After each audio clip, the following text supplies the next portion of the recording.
നേരാണോ അച്ഛാ? എന്താ സൂര്യേട്ടന്റെ അസുഖം? വൈദ്യശാസ്ത്രത്തിന് ഇതുവരെ കണ്ടുപിടിക്കാൻ പറ്റാത്ത എന്തോ ഒരു രോഗം. എന്റെ കാവലമ്മ ഇങ്ങനൊരു രോഗം ഉണ്ടെന്ന് സൂര്യേട്ടൻ അറിയാമോ? ഇല്ല, ഒരിക്കലും അവൻ അറിയിക്കില്ല. അവന്റെ അച്ഛന് ഞാൻ വാക്കു കൊടുത്തിരിക്കുക. അമ്മയെ സമാധാനിപ്പിക്കുമോളെ. വേണ്ട മോളെ, ഇങ്ങനൊരു ബന്ധം നമുക്ക് വേണ്ട. ഇപ്പോഴെങ്കിലും ഇതൊക്കെ അറിഞ്ഞത് എന്റെ കുട്ടിയുടെ ഭാഗ്യാന്ന് കൂട്ടിക്കൊള്ളൂ.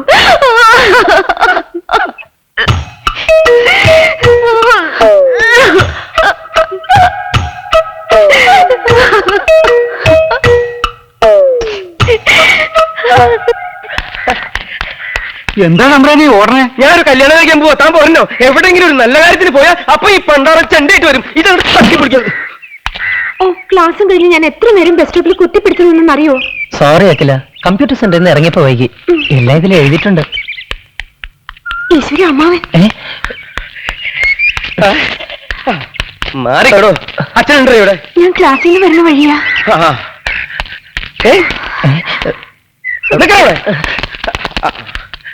ആരദേവൻ? വേണ്ട, ഇപ്പൊ സംസാരിക്കണ്ട. എല്ലാ ഇതിലും ഉണ്ടാവില്ലോ.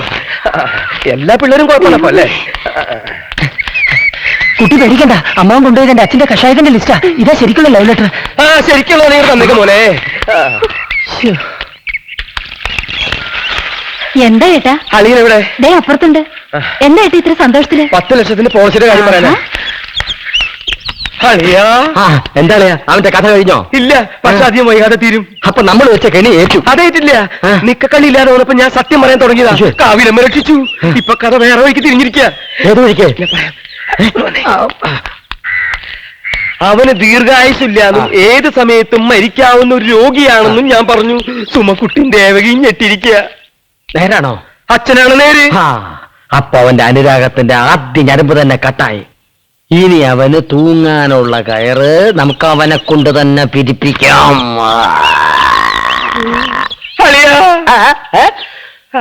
ഞാൻ പോട്ടെ, എനിക്ക് ധൃതിയുണ്ട്. അളിയനെ സ്കൂട്ടർ കൊണ്ട് അയ്യോ, അത് വേണ്ട.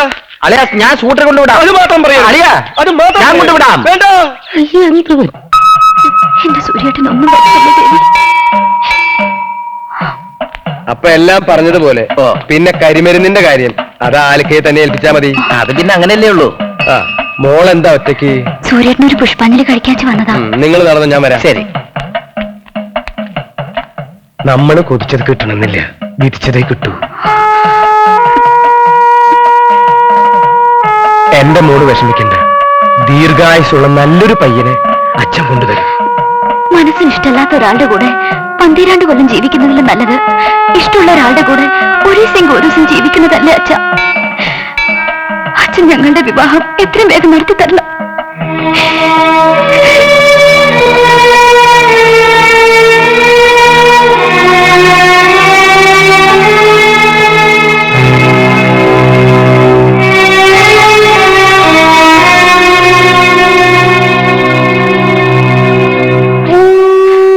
കവലമ്മേ, അപേക്ഷിച്ചപ്പോഴൊന്നും നീ ഉപേക്ഷിച്ചിട്ടില്ലല്ലോ.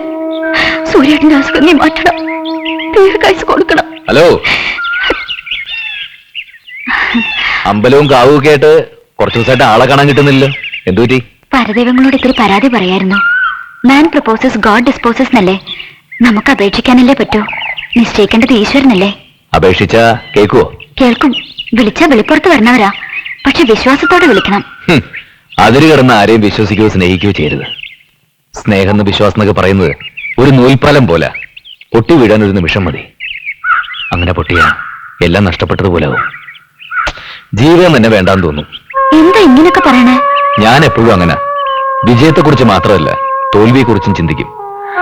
അനുഭവങ്ങൾ പഠിപ്പിച്ച അതാണേ. ഇല്ല, ഞാൻ തോൽക്കില്ല. നീ ജയിക്കണമെന്ന് തന്നെ എന്റെ ആഗ്രഹം. നിന്റെ ജയം എന്റെയും കൂടി ജയല്ലേ. ആ പിന്നെ എന്താ അരങ്ങേറ്റൊന്നും വേണ്ടെന്ന് വെച്ചത്? വേണ്ട, ഒന്നും വേണ്ട. അങ്ങനെ പറഞ്ഞു ഒഴിയാൻ ഞാൻ സമ്മതിക്കില്ല. കാര്യം എന്താന്ന് വെച്ചാ പറ. ഒന്നുമില്ല. ടീച്ചർ എങ്ങനെ ഫേസ് ചെയ്യുന്ന വെച്ചിട്ടാ അതൊക്കെ ഞാൻ പറഞ്ഞ് ശരിയായിക്കോളാം. താൻ നൃത്തം ചെയ്യുന്ന എനിക്കൊന്ന് കാണണം. എന്താ ചെയ്യില്ലേ? ചെയ്യാം, സൂര്യന് വേണ്ടി. അതിനെന്തിനാ കരയുന്നത്? ഒന്നുമില്ല. അപ്പൊ എല്ലാം എങ്കിൽ ടീച്ചർ തിരിച്ചു കൊണ്ടിരുന്ന കാര്യം ഞാനും ഏറ്റു. ഹലോ, ഈ കരച്ചിലും നിർത്തി. കരയണ കഥ ഇഷ്ടമില്ലാത്ത ആളല്ലേ? എന്റെ സമനില തെറ്റിക്കരുത് കേട്ടോ. എന്തിനാണോ പിച്ചക്കാരെ പോലെ എപ്പോഴും കൈ നീട്ടണേ? എന്റെ കയ്യിൽ ചില്ലി കാശില്ല. അയ്യോ, അതിനല്ല, അങ്ങനെ പിടിച്ചടക്കാനാ. എല്ലാം ഒലത്തി വിളമ്പി തരാൻ തന്റെ വക്കീലേറ്റതല്ലടോ. രൂപ എത്രയാ എണ്ണി മേടിച്ചേ? അത് വല്ലതും ഓർമ്മയുണ്ടോ? എന്നിട്ട് ഇപ്പൊ കൈ നിർത്തുക എന്ന് പറഞ്ഞ വകുപ്പിനും നിയമത്തിലൊക്കെ ഒരു പരിധിയില്ലേ? അങ്ങനെ ജപ്തി നീട്ടാൻ പരമാവധി നീട്ടിയില്ലേ? എന്നിട്ട് ഇപ്പൊ വക്കീലിനെ കുറ്റം പറഞ്ഞിട്ട് കാര്യമുണ്ടോ? ഓ, ഇതിപ്പോ വസൂരി വന്നവനെ കുഷ്ടം പിടിച്ച പോലെയായി എന്റെ സ്ഥിതി. മാധവ, ഞാനിപ്പോ എന്താ ചെയ്യാ? ചന്ദ്രോത്ത് കാരണവന്മാര് പാരമ്പര്യമായിട്ട് കൈ മാറി തന്നത് മാല വരെ ഞാൻ വിറ്റു. അല്ലെങ്കിൽ തന്നെ സ്വർണത്തിനൊക്കെ ഇപ്പൊ തീരെ വില കുറവല്ലേ? പിന്നെ ചന്ദ്രോത്ത വാനക്ക് എന്തോ കിട്ടാനാ? ഇനി എന്റെ കയ്യിൽ ഒരു ചില്ലി കാശില്ല. അളയെ വിഷമിക്കാതിരിക്കും. എല്ലാം ഈ മാധവനേറ്റു. ഉത്സവം അരങ്ങേറ്റം കഴിയുന്നതിന് മുമ്പ് ഇവിടെ ചിലതൊക്കെ നടക്കും. അളയെ ഉഷാറാവളിയാ. ഓക്കെ, അളയെ സ്കൂട്ടറിൽ കയറി. അയ്യോ, അത് മാത്രം പറയരുത്. അളിയാ, അയ്യോ, അത് പറയാം. ഇതിനെന്താ കുഴപ്പം?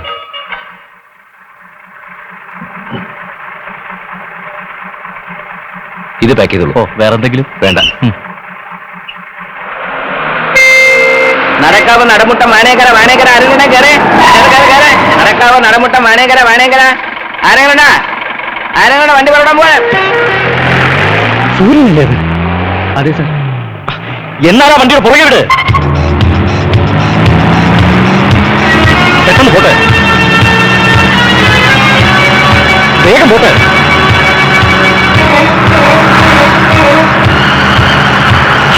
സുധാകരൻ ഒന്ന് പെട്ടെന്ന് വിട്.